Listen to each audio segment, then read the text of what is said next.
Jeremias. Capítulo 1.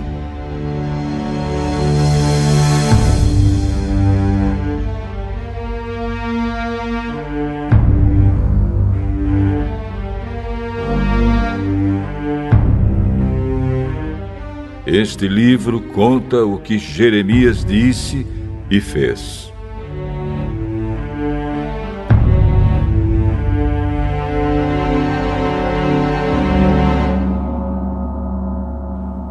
Jeremias era filho de Ilquias, um dos sacerdotes da cidade de Anatote, no território da tribo de Benjamim. Quando Josias, filho de Amon, estava no ano 13 do seu reinado em Judá, o Senhor Deus falou com Jeremias. E falou de novo quando Jeoaquim, filho de Josias, era rei. Depois disso, Deus falou com Jeremias muitas vezes, até o tempo em que o povo da cidade de Jerusalém foi levado como prisioneiro para fora da sua terra. Isso aconteceu no 5º mês do ano 11º do reinado de Zedequias, filho de Josias.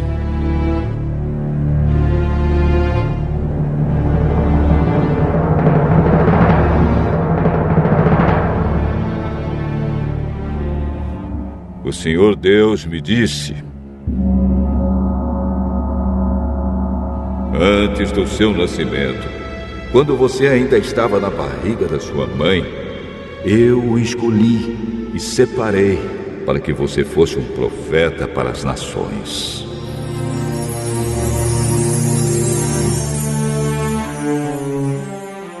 Então eu disse: ó Senhor meu Deus, eu não sei como falar, pois sou muito jovem. Mas o Senhor respondeu: não diga que é muito jovem, mas vá e fale com as pessoas a quem eu enviar e diga tudo o que eu mandar. Não tenha medo de ninguém, pois eu estarei com você para protegê-lo. Sou eu, o Senhor, quem está falando.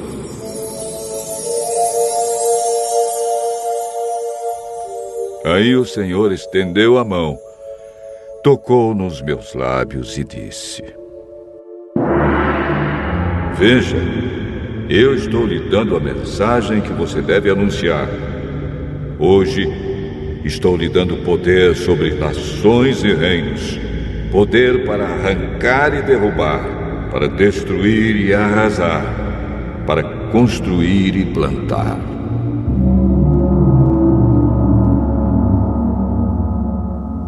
O Senhor me perguntou: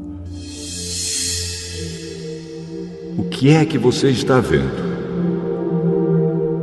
Um galho de amendoeira, respondi. O Senhor me disse: você está certo. Eu também estou vigiando para que as minhas palavras se cumpram.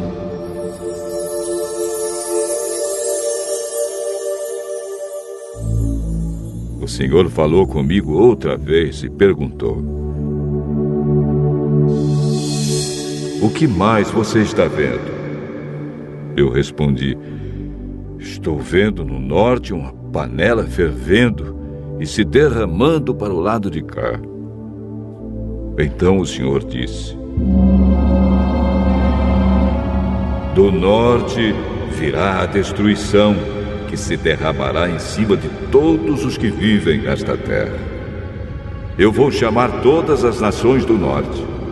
Os reis dessas nações chegarão aqui e colocarão o seu trono na frente dos portões de Jerusalém, em volta das suas muralhas e também em volta das outras cidades de Judá. Vou castigar os seus moradores por causa da sua maldade. Eles me abandonaram, estão queimando incenso a outros deuses e adorando os ídolos que fizeram com suas próprias mãos. Jeremias, prepare-se para ir. Vá dizer a eles tudo o que eu mandar. Não tenha medo deles agora, pois do contrário, eu farei com que você fique com mais medo ainda quando estiver no meio deles. Escute, Jeremias, todas as pessoas desta terra, isto é, os reis de Judá, as autoridades, os sacerdotes e o povo, vão ficar contra você. Mas hoje eu estou lhe dando forças para poder enfrentar essa gente.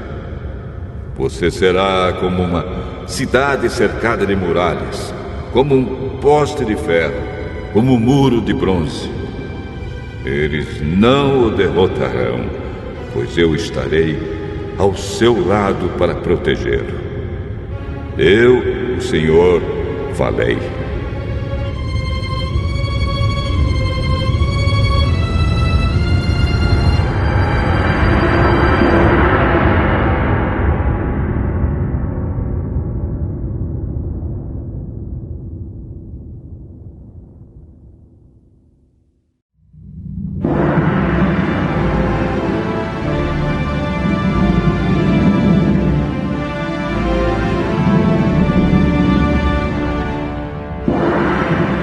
Jeremias, capítulo 2.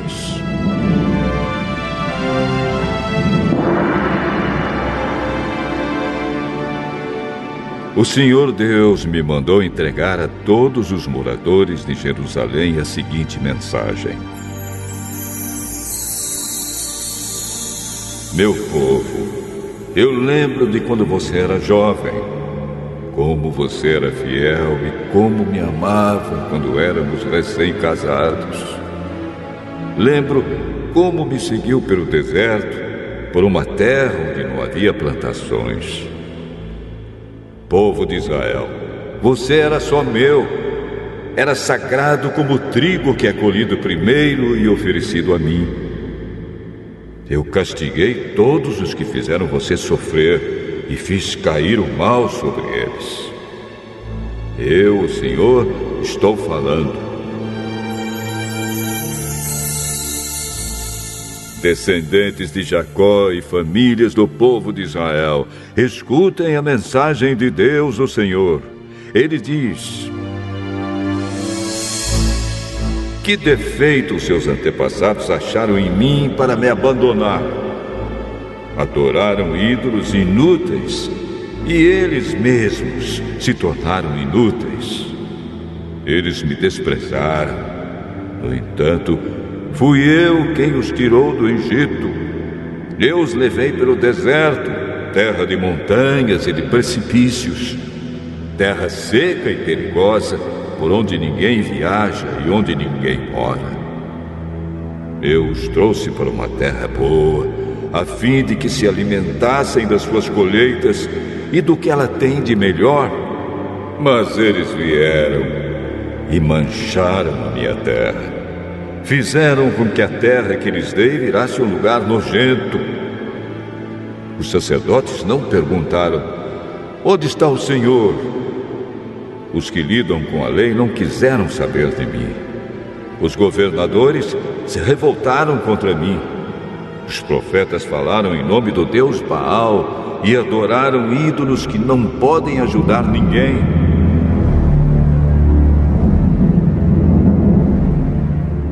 O Senhor Deus diz: assim eu vou novamente fazer uma acusação contra o meu povo. Vou apresentar a minha causa contra vocês e os seus descendentes. Sou eu, o Senhor, quem está falando. Vão até a ilha de Chipre, no oeste, e vejam. Mandem alguém a Quedar, no leste, e prestem bastante atenção, pois uma coisa como esta nunca aconteceu antes. Nenhuma outra nação trocou seus deuses por outros que nem eram deuses de verdade. Mas o meu povo me trocou a mim, o seu Deus glorioso, por deuses que não podem ajudá-los. Por isso eu, o Senhor, vou mandar que o céu trema de horror e que fique cheio de pavor e de espanto. O meu povo cometeu 2 pecados. Eles abandonaram a mim a fonte de água fresca e cavaram cisternas, cisternas rachadas que deixam vazar a água da chuva. O Senhor Deus diz: o povo de Israel não é escravo, nem nasceu escravo. Então por que os seus inimigos o escravizam? Como se fossem leões, eles têm dado urros contra Israel. Eles têm rugido com força. Fizeram com que a terra de Israel virasse um deserto. As suas cidades estão destruídas e ninguém mora nelas. Sim, os moradores de Mênfis e de Táfnis raparam a cabeça de Israel. Povo de Israel, foi por sua própria culpa que tudo isso aconteceu com você. Você abandonou a mim, o Senhor, seu Deus, quando eu o estava guiando pelo caminho. E agora, o que é que você vai ganhar, indo até o Egito para beber água do rio Nilo? O que você vai ganhar, indo até a Síria para beber água do rio Eufrates? A sua própria maldade o castigará, e você será condenado porque me abandonou. Você vai aprender de uma vez como é ruim e amargo abandonar a mim, o Senhor, seu Deus, e deixar de me temer. Eu, o Senhor, o Deus Todo-Poderoso, estou falando. O Senhor Deus diz: povo de Israel, faz muito tempo que você rejeitou a minha autoridade. Você não quis me obedecer, nem me adorar. E em todos os montes altos e debaixo de todas as árvores que dão sombra, você praticava imoralidade na adoração aos deuses. Eu o plantei como uma parreira escolhida, uma muda da melhor qualidade. Mas veja o que você é agora. É uma parreira estragada, que não presta mais. Mesmo que você se lavasse com muito sabão, com sabão bem forte, eu ainda poderia ver a mancha da sua culpa. Sou eu, o Senhor, quem está falando. Como é que você pode dizer que não se manchou e que nunca adorou Deus Baal? Veja como você pecou no vale. Veja só o que fez. Você é como uma camela nova no cio, correndo solta por aí. É como uma jumenta selvagem do deserto quando está no cio. Quem a pode impedir de satisfazer o seu desejo? O macho que a quer não precisa procurá-la. Ela sempre pode ser encontrada na época do cruzamento. Povo de Israel, cuidado para que os seus pés não se machuquem de tanto você andar atrás de outros deuses. Cuidado para que a sua garganta não fique seca. Mas você diz: não adianta. Eu me apaixonei por deuses estrangeiros e vou atrás deles.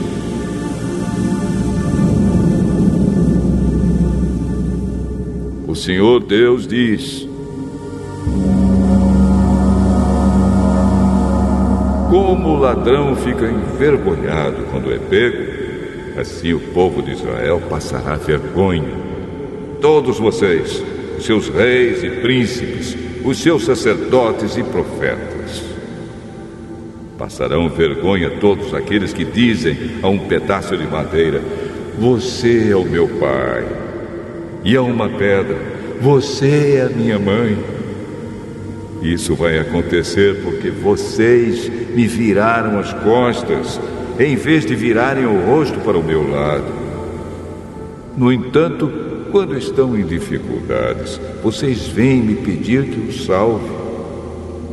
Onde estão os deuses que vocês fizeram para vocês mesmos? Quando vocês estão em dificuldades, que eles os salvem, se é que podem. Judá, os seus deuses são tantos quanto as suas cidades. Eu, Senhor, pergunto: qual é a queixa que vocês têm de mim? Vocês todos se revoltaram contra mim. Eu os castiguei, porém isso não adiantou nada. Vocês não quiseram aprender a lição. Como um leão furioso, vocês mataram os seus próprios profetas. Todos vocês, prestem muita atenção no que estou dizendo. Povo de Israel, será que eu tenho sido para vocês como um deserto? Como uma terra perigosa? Então, por que é que vocês dizem que vão fazer o que quiserem e que não voltarão mais para mim? Por acaso, uma jovem esquece as suas joias? Ou uma noiva esquece o seu véu? Mas o meu povo esqueceu de mim por tantos dias que nem dá para contar. Vocês sabem muito bem como andar atrás dos amantes, e até as prostitutas podem aprender isso com vocês. As roupas de vocês estão manchadas com o sangue de pobres e inocentes que nunca assaltaram as suas casas. Mas, apesar de tudo isso, o meu povo diz: eu estou inocente. Certamente o Senhor Deus não está mais irado comigo. Mas eu, o Senhor, o castigarei, porque você diz que não pecou. Por que você muda assim para pior, sem mais nem menos? Como você ficou desiludido com a Síria, também ficará desiludido com o Egito. Você vai voltar também do Egito de cabeça baixa, envergonhado. Eu, o Senhor, rejeitei aqueles em quem você confia. Você não vai ganhar nada ficando com eles.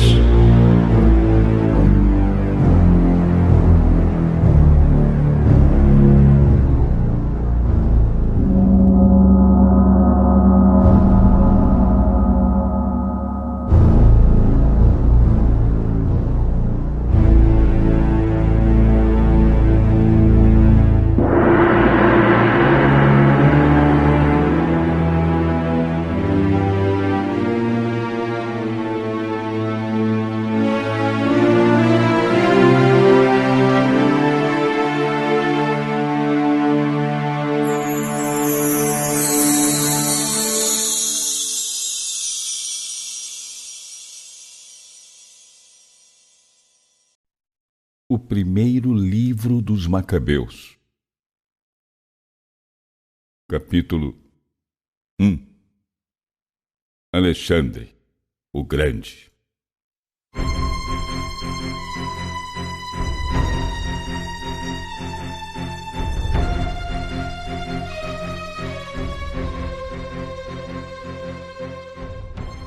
Depois que Alexandre, filho de Filipe da Macedônia, se tornou rei da Grécia, ele saiu do seu país e derrotou Dario, o rei dos persas e dos medos, tornando-se assim rei também da Pérsia e da Média. Alexandre lutou em muitas batalhas, arrasou fortalezas e matou reis por toda parte. Ele foi até os lugares mais distantes do mundo e tomou as riquezas de muitos povos.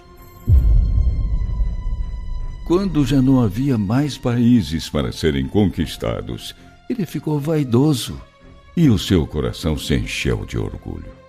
Ele organizou um exército muito poderoso e conquistou províncias e nações, e os governantes delas eram forçados a lhe pagar impostos. Depois de tudo isso, Alexandre ficou doente. Quando soube que ia morrer, Ele reuniu seus generais mais famosos, que tinham sido educados junto com ele desde que era menino. E antes de morrer, dividiu entre eles o seu reino. Quando Alexandre morreu, tinha sido rei durante 12 anos. Depois da morte de Alexandre, os seus generais começaram a governar, cada um deles no território que tinha recebido. Todos foram coroados como reis, e os seus descendentes também governaram como reis durante muitos anos e trouxeram muita miséria para o mundo.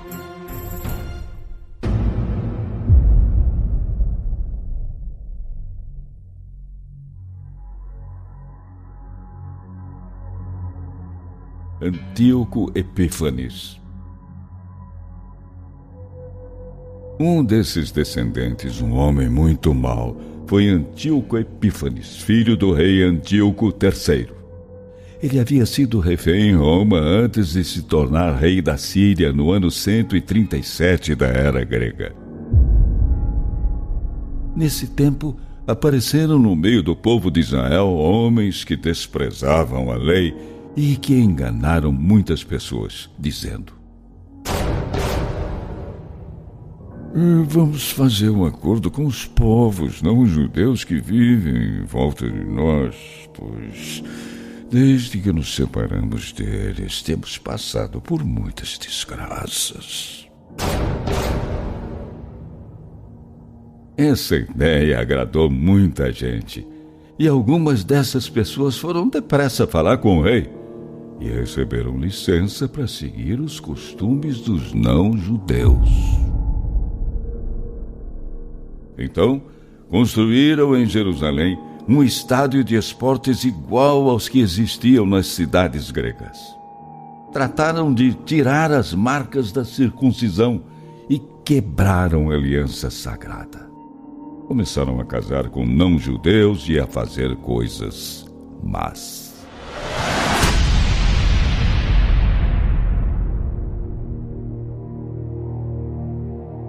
Antíoco ataca o Egito. Quando Antíoco se firmou como rei da Síria, ele resolveu conquistar o Egito, a fim de ser o rei daquele país também. Invadiu o Egito com um enorme exército, com carros de guerra, elefantes e cavalaria e com um grande número de navios de guerra. Lutou contra Ptolomeu, o rei do Egito, e ele fugiu. E muitos soldados egípcios foram mortos. O exército de Antíoco ocupou as cidades protegidas por muralhas, e ele levou embora as riquezas do Egito. Antíoco leva embora as riquezas do templo. No ano 143 da era grega, depois de ter conquistado o Egito, Antíoco avançou com um forte exército contra Israel e atacou Jerusalém. Cheio de orgulho, ele entrou no templo e tirou de lá o altar de ouro, o candelabro e todas as peças que o acompanhavam, a mesa onde colocavam os pães que eram apresentados a Deus, os copos usados nas ofertas de vinho, as vasilhas, os queimadores de incenso feitos de ouro, a cortina e as coroas. Arrancou também todo o ouro que revestia a entrada do templo e levou o ouro, a prata, os objetos de valor e todos os tesouros escondidos que conseguiu descobrir. Antíoco voltou para sua terra com todas essas riquezas. Ele tinha matado muita gente e se gabava com muito orgulho de tudo que havia feito. E em toda a terra de Israel houve muito choro e lamentação. Chefes e governantes gemeram de tristeza. As moças e os moços ficaram sem forças. A beleza das mulheres desapareceu. Os noivos começaram a se lamentar, e nos seus quartos as noivas choravam de dor. O país tremeu de pena dos seus moradores e todo o povo vivia envergonhado.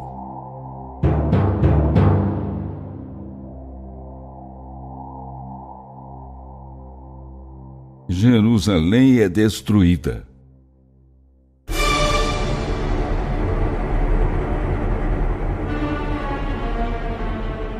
Dois anos depois disso, o rei Antíoco enviou às cidades da Judéia o chefe dos cobradores de impostos, que marchou contra Jerusalém com um forte exército. Fingindo, ele falou sobre paz, e os judeus acreditaram nele. Mas, de repente, ele atacou a cidade, causando sérios prejuízos, e matou muitos judeus. Pegou todos os objetos de valor, pôs fogo na cidade e destruiu as casas e as muralhas. Os seus soldados levaram como prisioneiras as mulheres e as crianças e ficaram com o gado. Depois, fizeram da cidade de Davi uma fortaleza, construindo em volta dela uma muralha alta e forte, com torres de vigia. Deixaram morando na fortaleza não-judeus de mau caráter e também judeus que haviam abandonado a sua religião. E estes firmaram o seu poder ali. Armazenaram armas e mantimentos na fortaleza, guardaram os objetos de valor que haviam pegado em Jerusalém e puseram soldados de vigia. E isso se tornou um perigo constante para o templo, um inimigo perigoso para Israel. Em volta do templo, assassinaram pessoas inocentes e profanaram o lugar santo. Por causa deles, os moradores de Jerusalém fugiram e a cidade virou uma colônia de estrangeiros. Os moradores de Jerusalém já não se sentiam mais em casa ali e abandonaram a sua cidade natal. O templo abandonado parecia um deserto. As suas festas viraram dias de luto, os seus sábados, dias de vergonha, e a sua glória virou humilhação. A sua humilhação chegou a ser tão grande quanto a sua antiga glória. No lugar do orgulho, ficou a lamentação. Aí o rei Antíoco baixou um decreto que mandava que todas as pessoas do seu reino abandonassem os seus próprios costumes e se tornassem um só povo. Todos os não-judeus obedeceram à ordem do rei, e muitos judeus começaram a seguir, com prazer, a religião do rei. Ofereceram sacrifícios aos ídolos e profanaram o sábado. Além de baixar o decreto, o rei enviou a Jerusalém e a outras cidades da Judéia mensageiros com ordens escritas mandando que os judeus seguissem costumes que não eram praticados no país. E proibiu que fossem apresentados no templo sacrifícios que eram completamente queimados, ofertas de cereais e ofertas de vinho. Ordenou que profanassem os sábados, as festas sagradas e até o templo e os sacerdotes. Mandou também que construíssem altares pagãos, templos e outros lugares sagrados para os ídolos, que sacrificassem porcos e outros animais impuros, que não circuncidassem os seus filhos. Enfim, mandou que eles profanassem a si mesmos completamente, praticando todo tipo de costumes impuros e pagãos, a fim de que esquecessem da lei e desobedecessem a todos os seus mandamentos. E a ordem terminava assim: quem não obedecer à ordem do rei será morto. Foi isso que Antíoco escreveu a todos os moradores do seu reino. E ele também nomeou administradores para governarem o povo e ordenou aos moradores das cidades da Judéia que em todas elas fossem oferecidos sacrifícios pagãos. Muitos judeus que não obedeciam à lei seguiram a ordem do rei e praticaram coisas más por todo o país, fazendo com que os judeus que continuavam fiéis à lei se escondessem em qualquer lugar onde pudessem estar seguros. No dia 15 do mês de Quisleu, do ano 145 da era grega, o rei Antíoco mandou construir o Grande Terror em cima do altar do templo. Construíram altares pagãos nas cidades da Judéia e queimaram incenso em frente das portas das casas e nas ruas. Rasgaram todos os livros da lei que encontraram, e quando achavam que alguém tinha uma cópia do livro da aliança que obedecia à lei, mandavam matá-lo, de acordo com a ordem do rei. Assim, durante vários meses, esses homens abusaram do seu poder e perseguiram judeus que encontravam nas cidades do país. No dia 25 de cada mês, ofereciam um sacrifício no altar pagão, que havia sido construído em cima do altar do templo. De acordo com a ordem do rei, as mulheres que mandavam circuncidar os seus filhinhos eram mortas, com os meninos pendurados no pescoço delas. Também matavam as famílias dessas mulheres e os homens que tinham circuncidado os meninos. Mesmo assim, muitos judeus resistiram firmemente e não comeram nada que fosse impuro. Resolveram que morreriam, mas não deixariam que qualquer comida os tornasse impuros, e não profanariam a aliança sagrada. E de fato, muitos morreram. A ira de Deus caiu, pesada, em cima de Israel.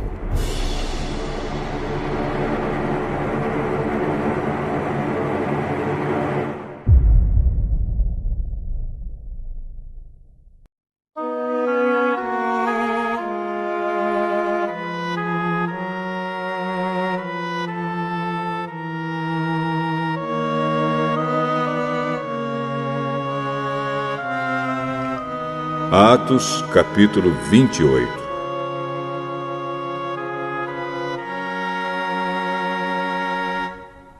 Quando já estávamos em terra, sãos e salvos, soubemos que a ilha se chamava Malta. Os moradores dali nos trataram com muita bondade. Como estava chovendo e fazia frio, acenderam uma grande fogueira. Paulo juntou um feixe de gravetos e o estava jogando no fogo quando uma cobra, fugindo do calor, agarrou-se na mão dele. Os moradores da ilha viram a cobra pendurada na mão de Paulo e comentaram: "Este homem deve ser um assassino." Pois ele escapou do mar, mas mesmo assim a justiça divina não vai deixá-lo viver. Mas Paulo sacudiu a cobra para dentro do fogo e não sentiu nada. Eles pensavam que ele ia ficar inchado ou que ia cair morto de repente. Porém, depois de esperar bastante tempo, vendo que não acontecia nada, mudaram de ideia e começaram a dizer que ele era um deus. Perto daquele lugar havia algumas terras que pertenciam a Públio, o chefe daquela ilha. Ele nos recebeu muito bem e durante 3 dias nós fomos seus hóspedes. O pai dele estava de cama, doente com febre e disenteria. Paulo entrou no quarto, fez uma oração, pôs as mãos sobre ele e o curou. Depois disso, os outros doentes da ilha vieram e também foram curados. Eles mostraram muito respeito por nós. E, quando embarcamos, puseram no navio tudo o que precisávamos para a viagem. Depois de ficarmos 3 meses na ilha, embarcamos num navio da cidade de Alexandria, que tinha na proa a figura dos deuses gêmeos, Castor e Pólux. O navio tinha passado o inverno na ilha.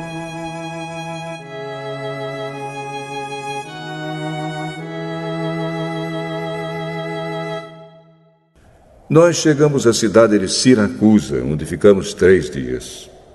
Dali seguimos viagem e chegamos à cidade de Régio. No dia seguinte, o vento começou a soprar do sul e em 2 dias chegamos a Pozzuoli. Nessa cidade encontramos alguns cristãos que nos pediram que ficássemos com eles uma semana. E assim chegamos a Roma.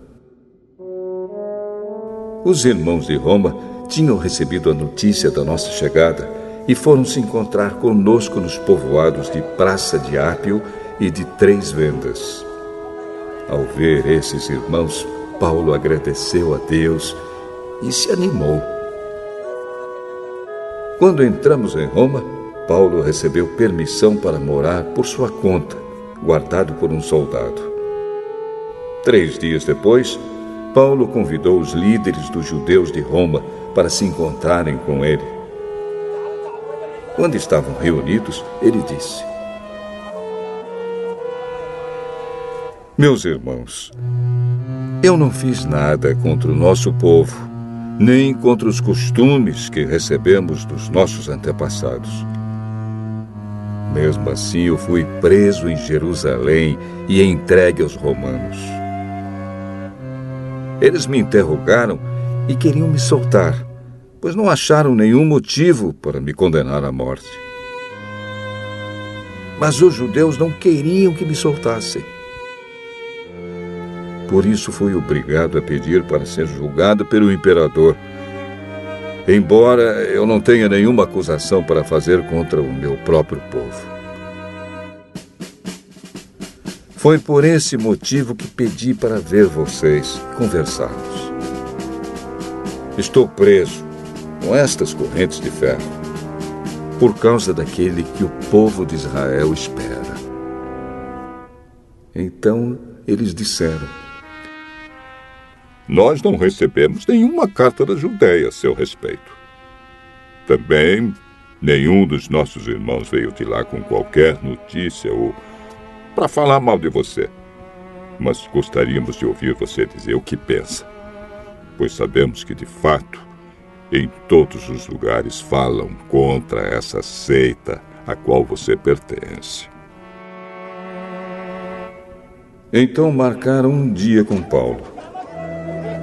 Nesse dia, muitos deles foram ao lugar onde Paulo estava.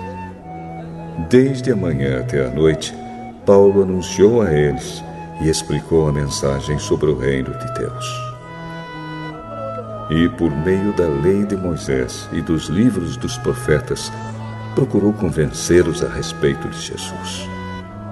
Alguns aceitaram as suas palavras, mas outros não creram.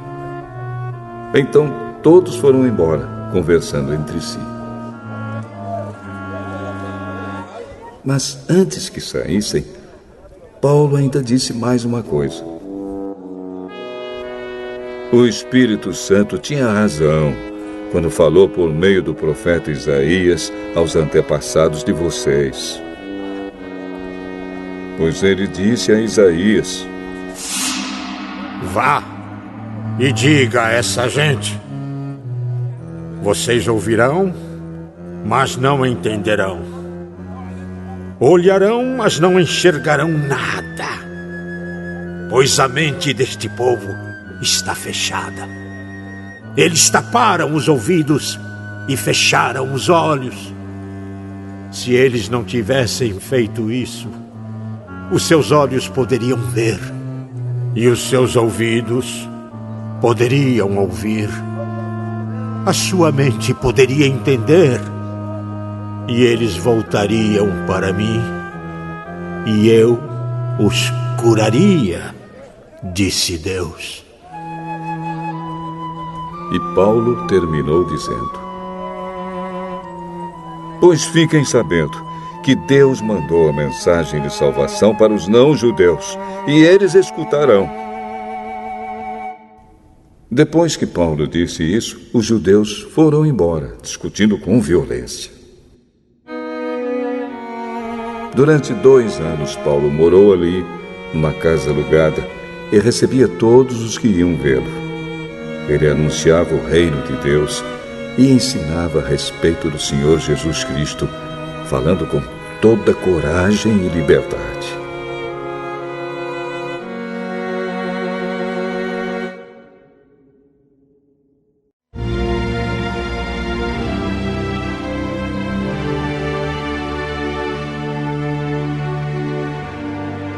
Salmo 104. Ó Senhor Deus, que todo o meu ser te louve. Ó Senhor meu Deus, como és grandioso!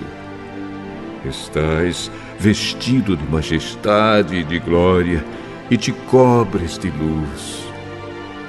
Estendes os céus como se fossem uma barraca, e constróis a tua casa sobre as águas lá de cima.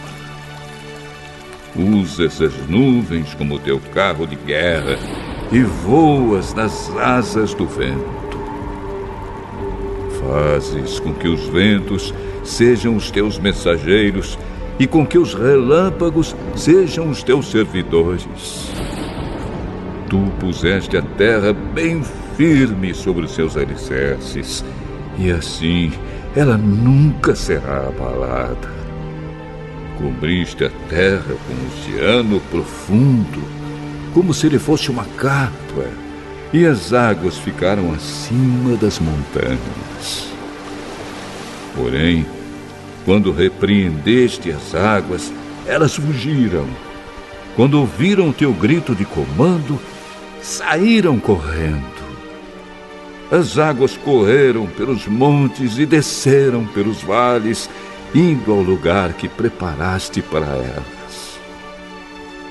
Tu puseste um limite para as águas, a fim de que não cobrissem de novo a terra. Tu fazes surgir nascentes nos vales, e os rios correm entre os montes. Da sua água bebem todos os animais selvagens. Com ela, os jumentos selvagens matam a sede. Nas margens dos rios, os pássaros fazem os seus ninhos e cantam entre os galhos das árvores. Do céu, tu envias chuvas para os montes, e a terra fica cheia das tuas bênçãos. Fazes crescer capim para o gado e verduras e cereais para as pessoas que assim tiram da terra o seu alimento. Fazes a terra produzir o vinho, que deixa a gente feliz, o azeite, que alegra, e o pão, que dá forças. Muita chuva cai sobre as árvores de Deus, o Senhor, sobre os cedros que ele plantou nos montes Líbanos. Ali os pássaros fazem os seus ninhos e as cegonhas constroem as suas casas nos pinheiros. Os cabritos selvagens vivem no alto das montanhas e as lebres se escondem nos rochedos. Tu fizeste a lua para marcar os meses. O sol sabe a hora de se pôr.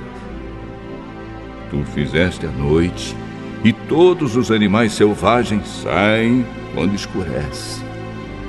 Os leões novos rugem enquanto caçam, procurando a comida que Deus dá.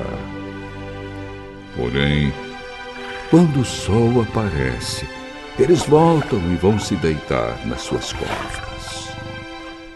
Então as pessoas saem para o serviço e trabalham até tarde. Ó Senhor, Tu tens feito tantas coisas, e foi com sabedoria que as fizeste. A terra está cheia das tuas criaturas.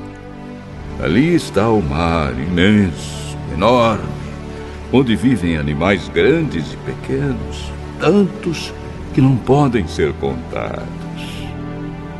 No mar passam os navios, e nele brinca Leviatã, o monstro marinho que tu criaste. Todos esses animais dependem de ti, esperando que lhes dês alimento no tempo certo. Tu dás a comida e eles comem e ficam satisfeitos.